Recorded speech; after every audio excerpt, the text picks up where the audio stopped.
All right, so glad you could join us on the Weather Network. It is Friday, March the 15th. You know what this weekend is? The last weekend of winter, but that does not mean the last weekend of winter weather. Let's start things off, though, earlier in the week, all that fog.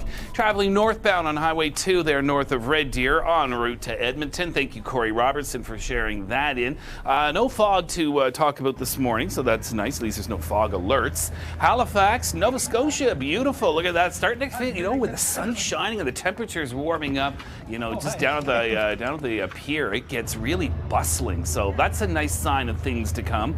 And how about the Maple Syrup Festival in Bronte Creek?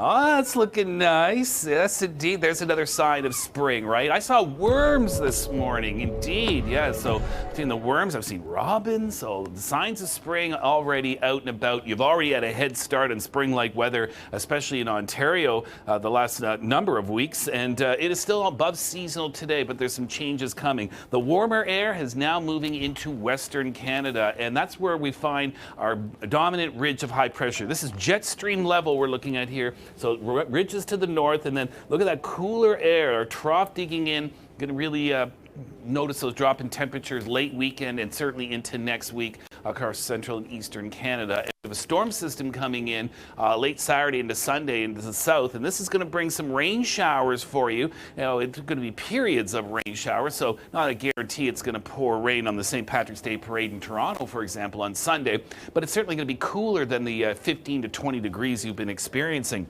There's even the risk of snow showers coming in as early as today and tonight in northern Ontario, and then that will spread its way south and eastwards. Could see some lake effect snow as well with that cooler air coming in. And heavier snow towards the Quebec City and north as opposed to Montreal, Ottawa, and Toronto. So not calling those Ottawa, Montreal, and Toronto should not be a snowstorm, but could get some flurries perhaps. Into Quebec again, just to show you where the heaviest of the snow is going to be. So north of the St. Lawrence as opposed to the south, although higher elevations more susceptible to that.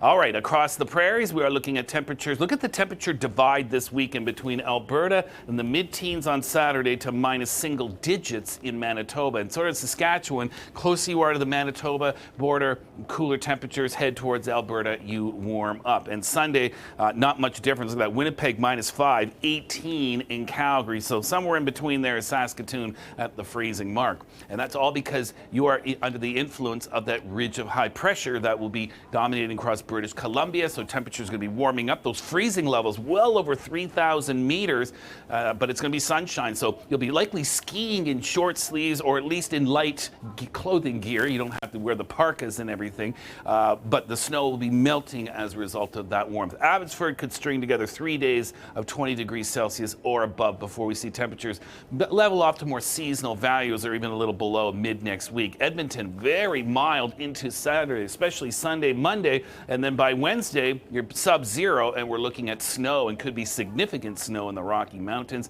Winnipeg, you don't really warm up. Monday, 4 degrees, but the rest of the time you're looking at sub-zero values. Toronto, a steady decline. Seasonal is 4. You'll be below that. Even some shots at some flurries, and Montreal sees your temperatures drop 2.